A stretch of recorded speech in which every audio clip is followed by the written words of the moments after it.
Basic installation of a steel or graphite shaft into an iron or metal wood is a relatively easy procedure. There are details to performing the service that every technician should know in order to ensure safety and provide the best possible quality and service to customers. The procedures for installing graphite shafts into iron heads or metal woods are the same. Shaft specifications, trimming instructions, and final club specifications will vary depending on the type of club, the model and brand of shaft, the club number, and specifications of the player.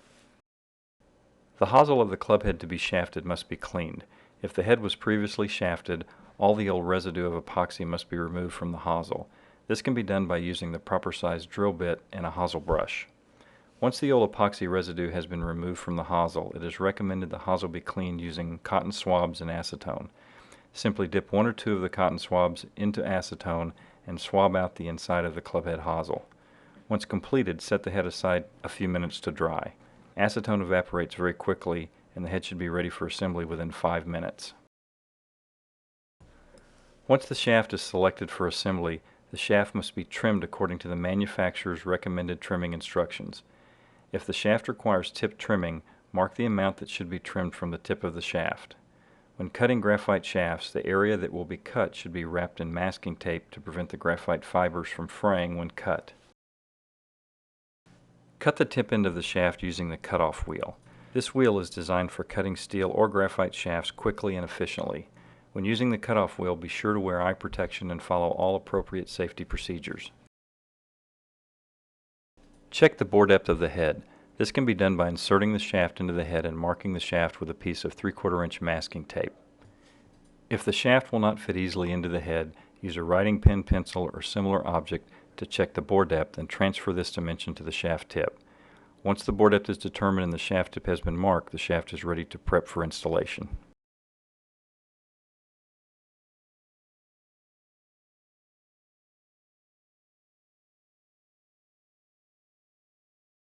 Prepare the tip of the shaft for assembly. To abrade the shaft tip by hand, use a coarse grit sandpaper cut in a strip approximately 1 inch wide and 6 inches long.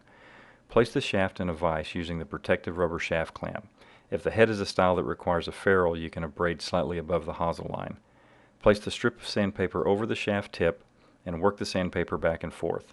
Rotate the shaft and repeat until all areas of the shaft tip have been abraded. When using the 1 inch by 42 inch belt sander to prep graphite shafts, the Norex belt should be used. To prepare the tip of a graphite shaft, place the shaft tip parallel to the belt and press against the rotating belt. Leave the masking tape on the shaft while prepping. The tape not only marks the shaft to the proper bore depth, but protects the shaft during the abrading process. Using a constant pressure, rotate the shaft quickly against the turning belt. The shaft tip should be completely prepped in a few seconds. Visually inspect the tip to ensure the entire tip has been abraded. Do not oversand the tip. Too much sanding can reduce the diameter of the tip and possibly damage the graphite fibers. After prepping the tip, recheck the fit of the shaft into the hosel. In some cases, even after prepping, the shaft may not fit easily into the head. If this occurs and you have verified the hosel diameter and the shaft tip diameter are compatible, you can carefully abrade the shaft tip a little more until it slides into the hosel. Do not oversand the tip of graphite shafts. Oversanding can result in shaft failure.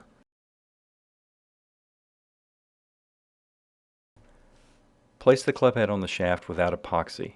Mark the shaft on the butt end to the desired final playing length. When cutting graphite shafts, the area that will be cut should be wrapped in masking tape to prevent the graphite fibers from fraying when cut. Cut the shaft to the final playing length using the cutoff wheel.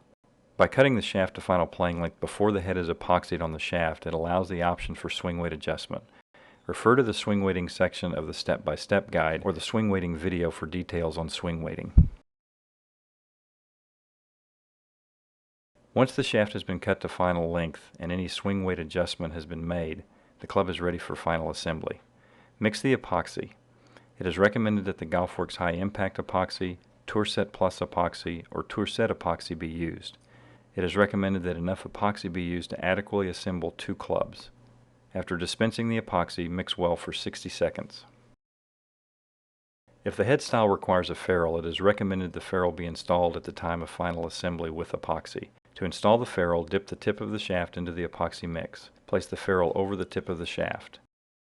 Using a ferrule installation tool, install the ferrule under the shaft approximately a ½ inch. Once the ferrule is in position, take the head and push the ferrule into its final position. Tap the butt of the shaft on a hard surface to ensure the shaft is installed to the bottom of the hosel. Remove the head and place some epoxy inside the hosel. Dip the tip of the shaft into the epoxy mix and then install into the head. Rotate the head as you install it onto the shaft to ensure adequate epoxy coverage.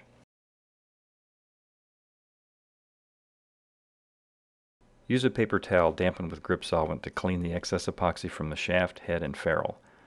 Epoxy-Gun wipes can also be used. Set the club aside with the club head down to cure.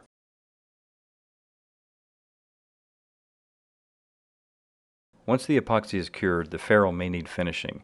Most ferrules will be slightly larger than the outside diameter of the hosel. To get a clean, professional look, it is recommended the ferrule be turned down or smooth so it is the same diameter of the hosel. To finish the ferrule by hand, place a piece of 3/4 inch masking tape on the shaft next to the ferrule and on the hosel next to the ferrule. Place the club in a vise using a rubber shaft clamp to protect the shaft. Using a strip of fine grit sandpaper, lightly sand the ferrule, rotating the club during the process to get even material removal. Once the ferrule is evenly sanded on all sides and flush with the hosel, stop sanding. The ferrule can also be turned down using a linen polishing belt on the 1x42 inch belt sander. Before using the cloth belt on the belt sander, place a piece of 3/4 inch masking tape above the ferrule and on the hosel. This protects the shaft and hosel during the process. If you use the belt sander, it is recommended that you practice on some old clubs before you start. To finish the process and bring the ferrule to a glossy shine, apply acetone to the ferrule using a cotton swab or a paper towel. Do not rub the ferrule. Lightly brush the ferrule with the swab or the paper towel to bring it to a glossy shine. Install the grip using the proper procedures.